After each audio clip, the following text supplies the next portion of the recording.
앞뒤 사람 인사하겠습니다. 사랑하고 존경하고 감사합니다.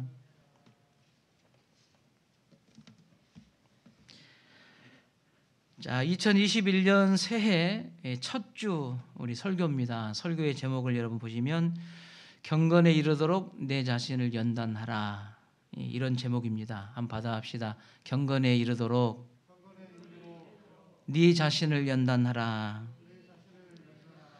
디모데전서 4장 7절 말씀에 이 구절이 나와 있지요. 여러분 4장 7절 말씀 다 함께 읽겠습니다. 망령되고 허탄한 신화를 버리고 경건에 이르도록 내 자신을 연단하라. 경건에 이르도록 네 자신을 연단하라. 예수께서 우리에게 명령하고 계십니다. 읽으신 본문에 연단이라는 말이 8절에도 또다시 반복되고 있어요. 8절 말씀을 여러분 보십시다. 자, 다 함께 읽겠습니다. 육체의 연단은 약간의 유익이 있으나 경건은 범사에 유익하니 금생과 내생에 약속이 있느니라. 아멘. 여러분, 이 경건의 연단은 육체의 연단과 비교할 수 없이 귀하다, 복되다. 얼마만큼 귀하나, 이 육체의 연단만이라 경건의 믿음의 연단은 내세, 우리가 이 현세, 우리가 이 땅에 사는 그 기간 동안에 이 경건의 연단을 통해서 하나님의 복과 은혜를 누리게 된다. 사는 날 동안에. 또 마찬 이후에 우리의 생명이 다 끝나고 난 다음에 하나님 앞에 우리가 서야 될 것인데, 이 경건의 연단은 하나님 앞에서도 여전히 우리에게 복이 된다.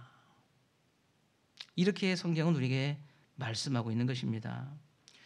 우리가 잘 아는 것처럼 이 예배소서는요, 예배소 교회에서 이 디모데전서는 예배소 교회에서 목회를 하고 있는 이 디모데가 사실은 바울의 영적인 아들이고 바울의 제자입니다. 이 바울을 통해서 하나님께서 디모데에게 보낸 그런 편지입니다. 여러분, 바울과 디모데의 관계를 통해서 사실은 하나님은 지금 나에게 말씀하시는 거예요. 여러분, 바울과 디모데의 이야기가 아니라 하나님은 이 바울과 디모데의 이 이야기를 통해서 지금 나에게 말씀하시는 것이고, 우리에게 말씀하시는 것이고, 우리 교회에 말씀하시는 것으로 우리 성도들이 믿음으로 받으시기 바랍니다. 누구에게 하시는 말씀이라고요? 나에게 주시는 말씀이고, 우리에게 주시는 말씀이고, 우리 교회에 주신 말씀이 오늘 본문의 말씀이다. 여러분, 이렇게 믿음으로 받는 성도들 되시기를 바랍니다. 바울은 이 디모데에게 교회란 무엇인가에 대해서 이 디모데 전후서를 통해서 많이 썼어요. 교회라는 것이 뭐라고 가르치고 있느냐? 교회는 예수 그리스도의 희생을 통해서, 십자가의 희생을 통해서 구원받은 공동체라는 거예요. 그 교회는 예수 그리스도의 몸이다 이거예요. 교회는 구원받은 성도들의 공동체요, 예수 그리스도의 몸이다. 이렇게 말씀하시면서, 그래서 이 교회 공동체에서 영적인 이런 질서가 있는데, 이 질서 중에 목회자의 자리가 그래서 교회 공동체는 대단히 중요하다.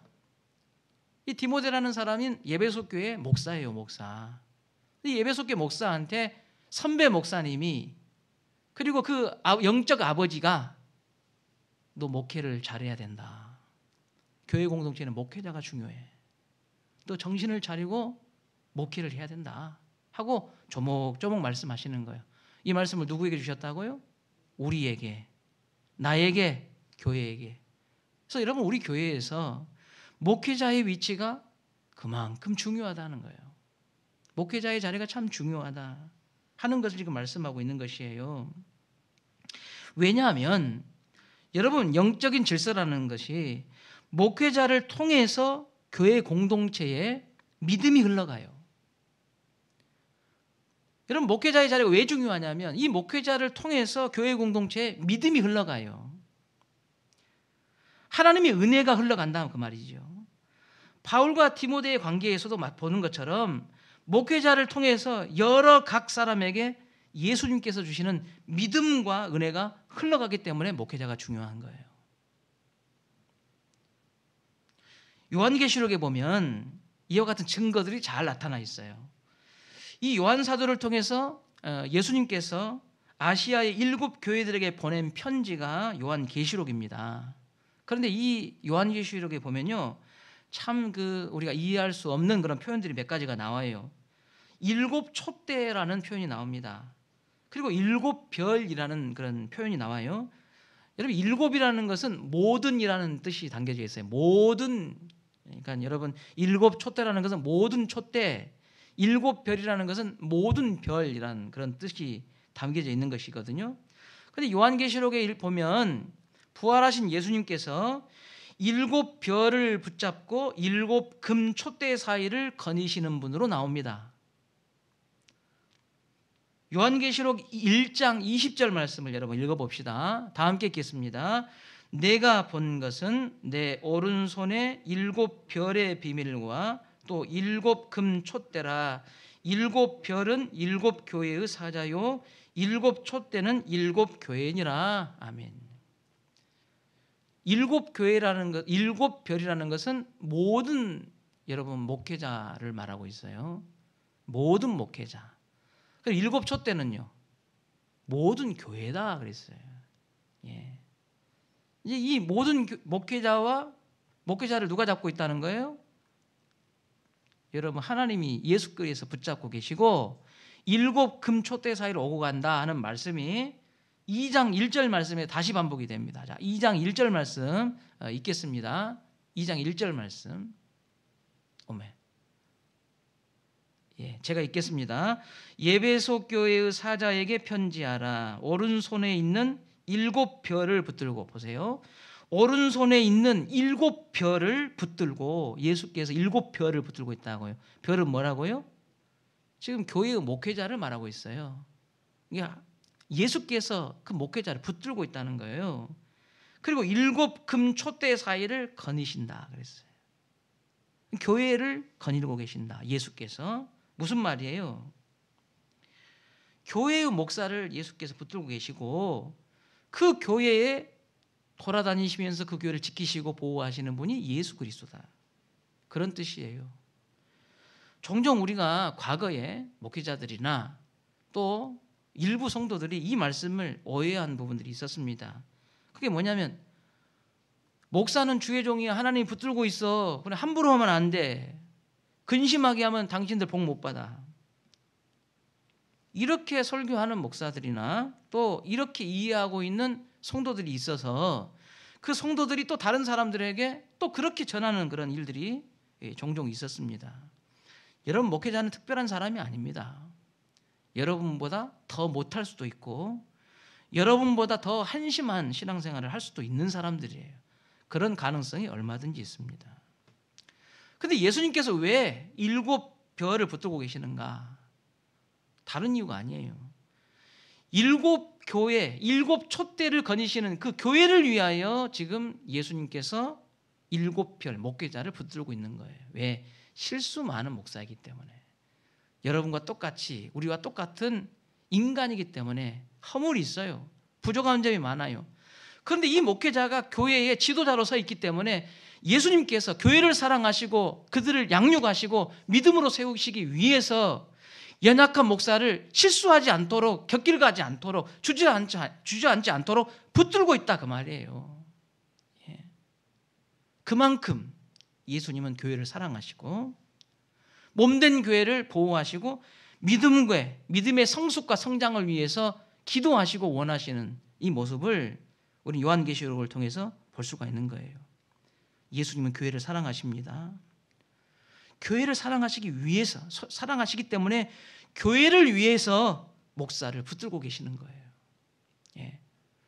저는 목회하면서 평생 그런 마음 갖고 살려고 해요. 목사보다 교회가 더 큽니다. 여러분도 마찬가지라고 생각해요. 나는 아무것도 아닌 거예요.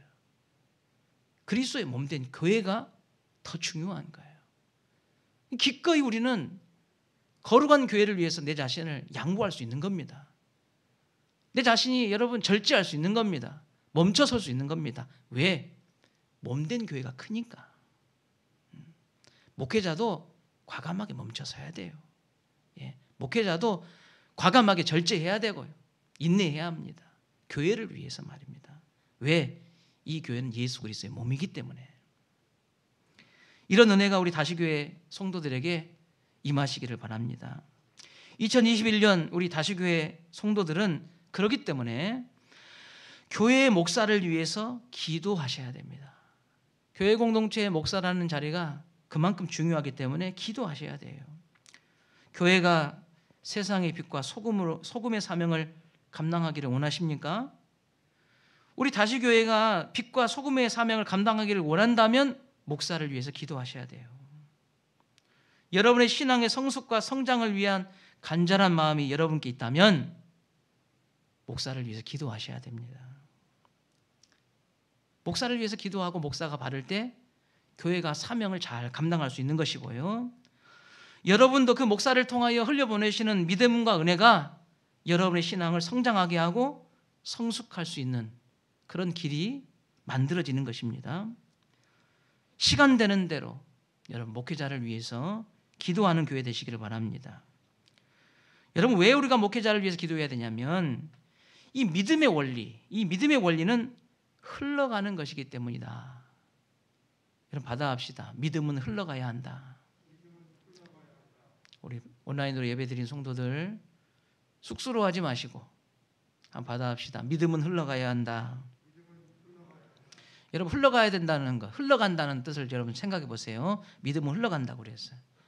여러분 흘러간다는 것을 보면 흘러와야 흘러가는 거예요.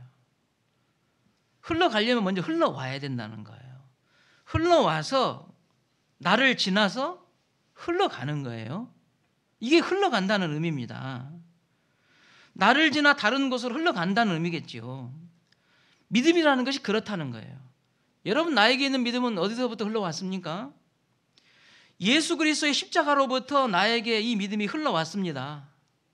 내게 있는 믿음은 그렇게 해서 흘러온 겁니다. 그러면 내게 간직된 이 믿음은 나를 거쳐 또 다른 누군가에게 흘러가는 게 믿음이라는 거예요. 이게 믿음의 원리라는 것입니다. 예수님으로부터 내가 믿음이 흘러왔어요. 그래서 그 믿음을 갖게 되었습니다. 그래서 누군가에게 또다시 흘러가야 이것이 믿음의 원리다 하는 것이에요. 하나님께서 모세에게 율법을 주셨어요. 여러분 율법을 주신 분이 누구예요? 하나님이 율법을 주신 거예요. 누가 받았어요? 모세가 받았어요. 그럼 모세가 자기만 가지고 있어요? 그렇지 않아요. 이스라엘 백성들에게 그 율법을 흘려보냅니다. 그래서 이스라엘 백성들이 그 율법을 다 들어요. 그리고 그 율법을 가지고 열심히 그 말씀 가지고 살아요. 그런데 그것으로 끝납니까? 아니에요. 그 율법을 자기의 자녀들에게 흘려보냅니다. 자기의 자녀들뿐만이 아니라 자기가 아는 다른 사람에게 또 흘려보내는 것이 믿음의 원리라는 거예요. 예수님도 자기에게 있는 이 신앙의 원천을 누구에게 흘려보냈어요? 12 제자들과 70여의 제자들에게, 그리고 그 제자들은 또 누구에게? 교회와 성도들에게, 또 그 성도들은 또 다른 누군가에게 흘려보내는 것이 믿음의 원리다 하는 거예요. 신명기 6장 4절과 9절 말씀 보십시다. 신명기 6장 4절 9절 말씀 읽겠습니다. 이스라엘아 들으라. 우리 하나님 여호와는 오직 유일한 여호와이시니 너는 마음을 다하고 뜻을 다하고 힘을 다하여 내 하나님 여호와를 사랑하라. 오늘 내가 네게 명하는 이 말씀을 너는 마음에 새기고 네 자녀에게 부지런히 가르치며 집에 앉았을 때든지 길을 갈 때든지 누워 있을 때든지 일어날 때든지 이 말씀을 강론할 것이며 너는 또 그것을 네 손목에 매어 기호를 삼으며 네 미간에 붙여 표로 삼고 또 네 집 문설주와 바깥 문에 기록할지니라. 아멘. 이런 믿음이 흘러가는 것이 보이시죠? 하나님으로부터 주어진 율법이 모세의 입을 걸쳐서 이스라엘 백성들에게 흘러간 그 율법이 그들을 거쳐 자녀들에게 세상을 향하여 흘러가는 것이 여러분 보이시잖아요? 이게 믿음의 원리라 그 말이에요. 우리 다시는 문평천을 끼고 있습니다. 문평천은 저 위쪽 상류 쪽으로 올라가시면 국동리가 있어요. 국동리에서 발원을 했어요. 그래서 다시면을 관통해서 저 영산강으로 흘러 들어갑니다. 총 길이가 제가 사전을 찾아보니까 19.8km 이렇게 되어 있더라고요. 약 20km 정도가 됩니다. 이 문평천이 한 20km 정도가 쭉 굽이굽이 흘러서 저 영산강으로 지금 들어가는 거예요. 저는 이 상류 쪽부터 시작해서 저 영산강까지 맞닿아 있는 부분까지 다 가봤어요. 자전거도 타보고 가고요, 걸어서도 가보고 운동삼아 다 가봤어요. 근데 제가 쭉 보니까요, 문평천인데 다 이름 문평천인데 구간마다 수질이 다 달라요. 백룡저수지 위쪽에는요, 문평천이 거의 대부분 1급수를 유지하고 있습니다. 1급수예요. 가재도 살아요. 1급수에만 산다는 가재도 있어요. 뭐 얼음치 뭐 다 있습니다. 근데 문평천 이 백룡저수지 딱 지나가지고 우리가 바로 밑으로 내려오면 그 동네 있잖아요. 그 문평천 지나면 여러분 회칠마을 쭉 지나가고, 회칠마을 지나서 우리 월태리 지나서 저 밑에 지금 셋골 전통시장 그쪽 지역 쭉 지나가서 다시뜰을 가로질러서 영산강으로 쭉 흘러가잖아요. 여러분 그런데 다 지나가는 과정마다 물 색깔이 다르고 상태가 다르더라고요. 왜 그래요? 물은 흘러가는데 그 물이 흘러가는 주변 환경에 따라 물 상태가 달라져요. 생활하는 그런 사람들이 자기 지역을 잘 관리하면 물이 흘러왔을 때도 그 상태 그대로 보존돼서 잘 흘러가는데, 오물이 투입되고 축산 폐수가 막 흘러오고 그러면 그 지역이 1급수로 왔다가도 3급수가 되버리더라고요. 그 구간은. 이런 과정들을 우리가 지금 잘 보고 있어요. 여러분 당장 월태리 앞에 물 보시고 저 셋골 전통시장 앞에 가봐요. 물이 달라요. 물이. 왜 그래요? 환경 관리에 따라서 그 물의 상태가 달라진다 하는 것을 볼 수가 있잖아요. 수질 상태가 잘 유지되면 정말 다양한 생명체가 풍성하게 그 물에 사는 것을 볼 수 있지 않겠습니까? 믿음의 원리도 이와 같다는 생각이 듭니다. 지금 우리는 하나님으로부터 시작돼서 이스라엘 민족을 지나 예수 그리스도로 새롭게 된 그런 믿음을 우리가 갖고 있어요. 여러분 이 믿음이 어떻게 흘러왔어요? 선교사들의 피를 통해서 우리에게 흘러왔어요. 선교사들이 이 믿음을 피를 흘리며 보냈단 말이에요. 우리 다시교회 개인을 보더라도 우리 믿음의 선배들 70여 년 전에 교회가 세워져서 얼마나 많은 눈물과 땀과 헌신이 그 믿음을 통해서 우리에게 지금 흘러왔어요. 그래서 72년이 된 우리 다시교회가 지금 있는 것 아닙니까? 누군가가 믿음을 흘려보내는 것이죠. 계속적으로 흘려보내는 것이다 그 말이에요. 이제 이 믿음을 우리가 지금 받았는데 이 믿음을 어떻게 관리하여 흘려보낼 것인가는 바로 나의 문제입니다. 이 믿음을 내가 어떻게 흘려보낼 건가? 믿음을 흘러가는 것이니까. 어떻게 관리해서 내 신앙 관리를 잘 내서 흘려보낼 것일까가 그 복음의 수질을 결정한다 그 말이죠. 복음의 질을 결정해요. 여러분 나의 신앙이 교회 공동체의 믿음을 결정한다는 것이 참 부담스러워요. 두렵죠. 아이고 나는 능력도 안 되고 값도 안 되고 나 같은 사람이 어떻게 하겠냐. 그런데 그런 내가 믿음을 지금 받았어요. 이 믿음을 흘려보내지 않고 내가 부담스럽고 걱정이 되고 자격 없다고 생각해서 흘려보내는 것을 멈춘다고 해보세요. 여러분 물이 흘러다가 막혀서 고여요. 1년이 지나고 10년이 지나고 여러분 50년 지나요. 그러면 고여있는 흐르지 않는 물은 어떻게 됩니까?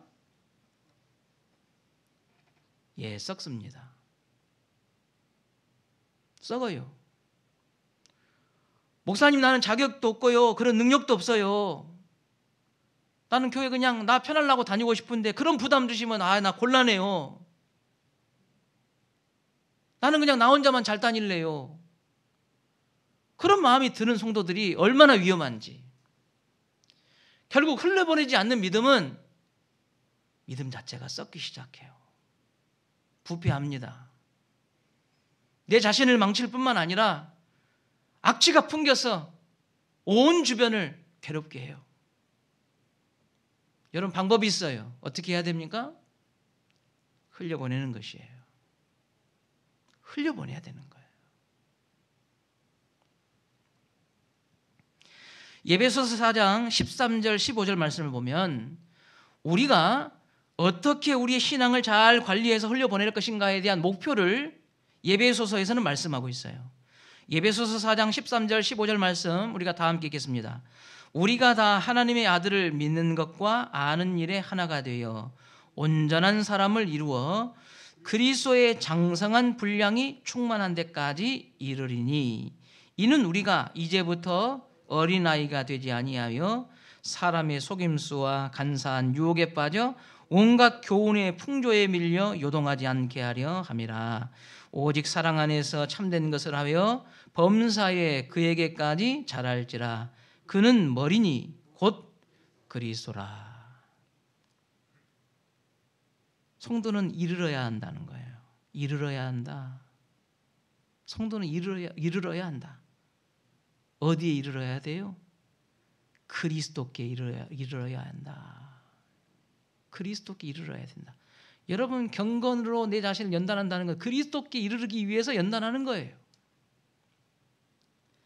어디까지 자라야 된다고 말씀하고 있어요? 그리스도에게까지 자라가야 한다. 여러분 우리가 성장하고 우리의 믿음이 성장하고 성숙해야 될 이유가 어디 있습니까? 어디를 향하여 우리가 성장하고 성숙합니까? 그리스도를 향하여 성장하고 그리스도를 향하여 성숙해야 돼요. 이게 믿음 관리입니다. 이게 연단이라는 거예요. 우리가 그리스도에게까지 성장하고 성숙하면 오늘 14절 말씀해 보니까 사람의 속임수와 간사한 유혹에 빠져 온갖 교훈과 풍조에 밀려 그 마음이 요동하지 않게 된다. 이렇게 약속하고 있어요. 그리스도께 이르기 위해 그리스도께 자라기 위해 우리는 지금 내 자신을 연단해야 된다고 말씀하고 있는 것입니다. 연단하지 않으면 성장과 성숙은 우리에게 주어지지 않습니다. 여러분 연단이라는 말이 나왔습니다. 연단이라는 말. 제가 이 땅을 파고 금을 캐내는 그런 그 영상을 본 적이 있어요. 그래서 일부러 또 설교를 준비하기 위해서 제가 그런 영상을 제가 일부러 좀 봤어요. 여러분 땅을 파고 이제 들어가서 금광석이라는 것을 채취를 합니다. 금광석. 이 금광석이라는 것은 그 돌 안에 금이 들어 있는 거예요. 그럼 이것이 큰 바위 사이에 껴 있기 때문에 이 무거운 장비나 위험한 장비를 들고 들어가서 그걸 망치로 깨가지고 그걸 끄집어 와야 돼요. 참 돌덩이를 깨가지고 오는 거예요. 그래서 무겁게 들고 와가지고 그것으로 끝나는 게 아니더라고요. 그걸 망치로요 다 깨더라고요. 또 깨. 그걸로 끝나는 게 아니라 장작을 떼가지고요 거기에다가 돌을 집어넣더라고요. 나는 저렇게 해서 이제 그 금속을 녹여가지고 뺑갑구나 그랬는데 아니더라고요. 돌이 그 금이 포함되어 있는 돌은 약해가지고 불로 구니까요 돌이 구워져 또 그걸 빼다가 분쇄기에 넣고 갈더라고. 모래처럼 갈아요. 모래처럼. 그러니까 미세한 모래 안에 지금 뭐가 들어있는 거지? 그 가루 안에 금도 들어있고 흙도 들어있고 돌가루 들어있고 다른 철도 들어있고 아연 몽땅 다 들어있는 거예요. 근데 그거를 엄청 센 물로 그걸 용광로에 넣고 그냥 끓이더라고 이제. 그러니까 그 금속은 밑으로 불덩이처럼 깔아앉고 위에는 돌가루 같은 게 쏙 떠서 그걸 또 다 제거하더라고 이렇게. 난 그래서 다 끝난 줄 알았어요. 그걸로 끝나는 게 아니라 또 다시 불을 계속 떼가지고 쇠를 분리해내고 다른 금속을 분리해내고 이걸 계속 반복해가지고 순금을 만들어내더라고. 순금을. 참 고된 작업이에요. 시간이 많이 들어요. 예. 그래서 1톤이나 되는 금광석 안에 보통 2g 금이 나온답니다. 2g. 이게 말이 안 되는 거죠. 근데 그걸 얻으려고 그 고생을 하는 거예요. 여러분, 이 모든 과정을 연단이다 그렇게 부르더라고요. 이 모든 과정을 금을 얻기 위한 연단 과정이다. 여러분, 순금을 채취하기 위해서 연단이 필요한 거예요. 연단이라는 건 여러분 불로 떼고 막 힘들고 시간이 많이 들고 이게 중요한 게 아니라 무엇을 얻기 위해 연단하고 있는 거예요? 금을 얻기 위해 연단하는 거예요. 그러면 금 위에 다른 것은 어떻게 한다는 거예요? 제거한다는 거예요. 제거한다. 이 연단이라는 것은 금을 얻기 위해서 다른 것은 제거한다는 의미가 연단이라는 의미예요. 그걸 하려고 하니까 불을 떼는 거고 캐는 것이고 가루로 빻는 거예요. 뭘 제거하려고요? 불순물을 제거하기 위해서 연단한다 그 말이에요. 다른 금속을 제거합니다. 남아있는 불순물을 완전히 다 반복해서 제거해서 순금을 얻는 과정, 이 과정을 연단이다 이렇게 말하는 거죠. 하나님은 우리의 믿음이 이와 같은 연단 과정이 필요하다 하고 말씀하시는 거예요. 이런 과정이 필요하다. 그리스도께 이르기 위해서, 그리스도께 자라기 위해서 우리 안에 있는 불순물을 제거해 나가는 이 힘들고 지루한 이 과정이 경건한 믿음으로 나오기까지 이 과정이 필요하다. 여러분, 잠언 17장 3절 말씀을 여러분 보시면 잠언 17장 3절입니다. 읽겠습니다. 도가니는 은을, 풀무는 금을 연단하거니와 여호와는 마음을 연단하시느니라. 여러분, 연단이니까 마음을 막 계속 불로 떼가지고 막 단단하게 한다 그런 의미가 아니고 우리의 마음 속에 있는 그리스도를 향한 성숙과 성장을 이루기 위해서 불필요한 불순물을 하나님께 제거하신다. 우리 마음 속에 있는 내 마음 속에 그리스도께 자라기 위해서 부족한 불순물들이 우리 안에 있을 때 그 마음을 하나님이 연단하신다. 제거하셔서 온전하게 하신다. 이렇게 말씀하셔요. 스가랴 13장 9절 말씀을 보십시다. 스가랴 13장 9절 말씀 읽겠습니다. 내가 그 3분의 1을 불 가운데 던져 은같이 연단하며 금같이 시험할 것이라.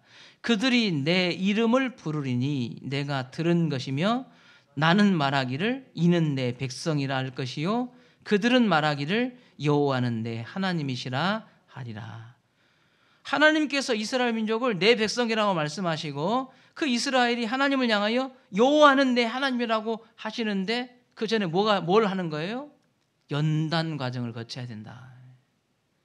하나님이 연단하셔서 우리 안에 있는 불순물이 제거될 때 온전한 하나님으로 고백하는 것이고 그런 우리를 바라볼 때 하나님은 정말 기쁨을 감추지 못하여 기뻐 뛰노는 그런 일들이 연단 과정에서 나타난다는 것이죠. 베드로전서 1장 7절 말씀을 보십시다. 1장 7절입니다. 너희 믿음의 확실함은 불로 연단하여도 없어질 금보다 더 귀하여 예수 그리스도께서 나타나실 때에 칭찬과 영광과 존귀를 얻게 할 것이니라. 아멘. 여러분, 연단받은 자가 마지막 때에 그리스도께로부터 칭찬과 영광과 존귀를 얻게 된다. 이렇게 말씀하고 있어요. 우리 성도들 연단하면요 고생스러운 것만 생각하시거든요. 힘들대, 아프대, 괴롭대. 온전한 믿음을 위해서는 연단은 꼭 필요한 것이에요. 여러분, 내 습관 속에, 내 언어 속에, 내 심령 속에 하나님께서 인정하지 못할 불순물들이 얼마나 많냔 말이에요. 목사인 제 자신도 이루 헤아릴 수 없는 불순물들이 많아요. 여러분도 아마 예외는 아닐 거예요. 예수님이 나를 위해서 십자가에서 그 피를 흘려 나를 샀어요. 그리고 나를 향하여서 온전히 자랄지니라 이룰지니라 그리스도께 향하여서 말씀하시면서 세상의 모든 일들을 통하여 나를 연단하사 온전한 그리스도인으로 세우기를 원하시고 그 믿음이 지금 흘러가기를 원하시는 것이죠. 받아합시다. 나는 믿음을 흘려보내야 하는 사람입니다. 여러분, 내가 믿음을 흘려보내야 사는 거예요. 믿음을 흘려보내야 살아요. 교회가 살아요. 믿음을 흘려보내야 우리 다시 지역이 삽니다. 믿음을 흘려보내야 주일학교가 살아나는 거예요. 믿음을 흘려보내야 구역이 살아나잖아요. 멈추면 썩습니다.